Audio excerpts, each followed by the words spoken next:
It is good day to be not dead! The Heavy is known for being that big bulky Russian with a love for his minigun that's featured on the box art of TF2. But how can he perform without his beloved Natasha? In this video I'll be ranking the Heavy's weapons in medieval mode based on how good they perform in a 1 vs 1 and in synergy with your team. The biggest upside of the Heavy is his high health. Equipping the Fists of Steel effectively reduces your health to 150 in medieval mode. In the base game you can shred your enemies with your minigun before they can reach you with their melee weapons, but in medieval mode everyone uses melees and you can't stop your enemies from getting close. By far the Heavy's worst weapon, halves your health and you are still slow AF. Huh. I smell job! The Eviction Notice increases your attack speed by 40% but reduces your damage per hit by 60%, leaving you with 33% less DPS than stock. While the Eviction Notice is active you will move 10% faster, and after you hit somebody you will gain a 40% speed boost for 3 seconds. This is the fastest a Heavy can move in medieval mode. A speed boost is great, so what's the downside? Switching to this weapon will decrease your max health by 20, and for every second this weapon is active you will decrease your max health by another 5 points, but not below 100. If you hold a lunchbox item, your max health will slowly refill back to 300 at a rate of 5 HP per second. Punch fast and run away, perfect if you want to do authentic JoJo cosplays, but bad if you want to actually deal damage. Next, we are going to steal... Pause for effect. The Grue will make you move 30% faster but will drain your max health similar to the Eviction Notice. This doesn't sound like much, but because both the Grue and the Eviction Notice make you lose 20 max health when you switch to them, it's often faster to regain that lost health with the Grue. The Grue also doesn't have a damage penalty, unlike the Eviction Notice. I prefer the Eviction Notice, but I have to be unbiased and rank the Grue slightly higher. Still D tier, but a bit better than the Eviction Notice.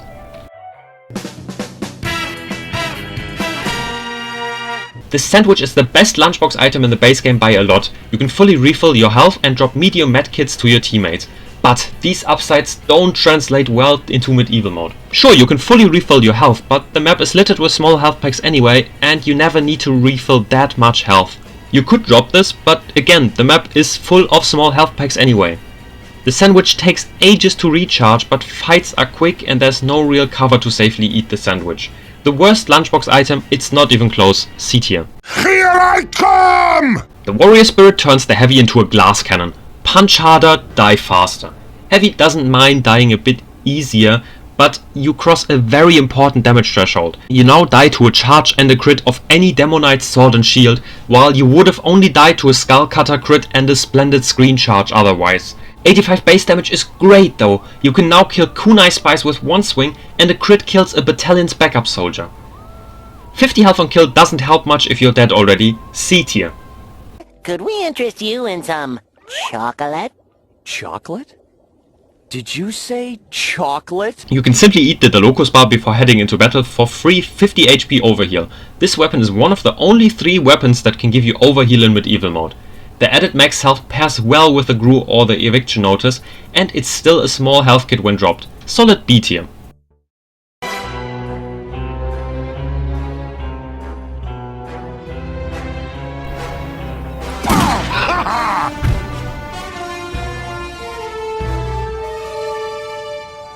No downsides. Keep your survivability, kill small classes with a random crit, and it has a great taunt kill too.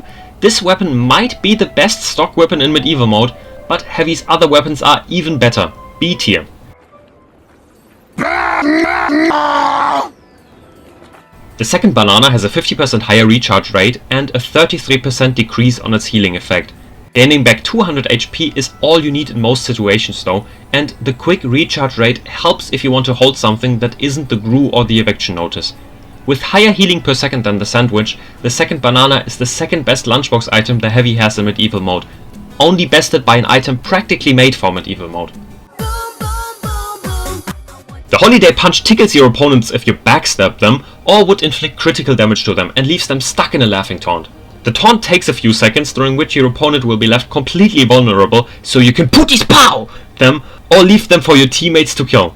I unironically debated if this weapon should be in the S tier because forcing your opponent into a laughing taunt and having access to one of the best taunt kills in the game is just so good. The Holiday Punch allows the heavy to cosplay as Spy, and that's just so cool. Just look at these backstabs.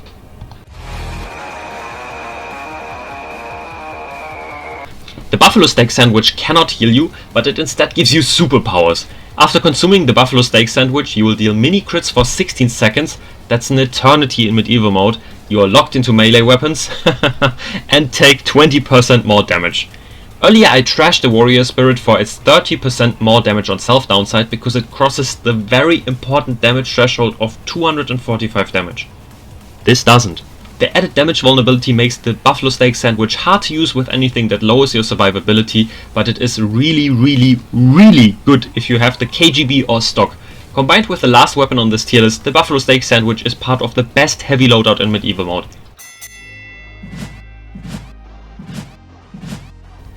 The KGB has a reduced swing speed, but in turn guarantees you 5 seconds of crits once you get a kill. These can still random crit, and 5 seconds are an eternity in this game. Those free crits feel like cheating. Gloves start to glow once you get your guaranteed crits, so all enemies will just try to avoid you, but if you find some unlucky player within the reach of your swings, you are sure to kill them. 195 on crit is not enough to kill soldiers and demos on paper, but if you are on the blue team, you can kill reds that took fall damage. Oh, and also, you can kill any class that isn't heavy, soldier or the demo with boots with a single crit. In addition to this awesome effect, the KGB can still random crit. I haven't talked much about the downside though. The reduced swing speed doesn't matter much once you get those guaranteed crits, but it really stinks if you don't have access to crits via the KGB's F or the Buffalo Steak Sandwich. I have to admit, this isn't a small downside. Even with the mini crits you will need 3 swings to kill a soldier or demo, and now you nearly need half a second more to do that, given that you don't miss a swing. Killing a heavy without being under the effects of the Buffalo Steak Sandwich takes around 5 seconds now, with stock it only takes 4 seconds. Still, this weapon is nuts. It's not hard to get a kill on a light class with this, and from there on you can snowball into insane smashing combos. Some people may call this a win more weapon, I call it S tier. The downside is nothing to ignore, but the upside just straight up feels like cheating. Definitely the heavy's best weapon in medieval mode, S tier. This is the heavy's tier list for medieval mode. The heavy is very viable in medieval mode. His high survivability and mighty punches put him right behind the Demo Knight and Spy in terms of viability. KGB and Buffalo Steak Sandwich make him into a real force to be reckoned with, and the all-reliable Pooties Pow is a fun way of killing enemies from a small distance. What's your opinion about the ranking of each weapon? What class do you want to see next? Write it in the comments. If you click on the playlist you can find my other tier list videos. Until then, see you in the next video.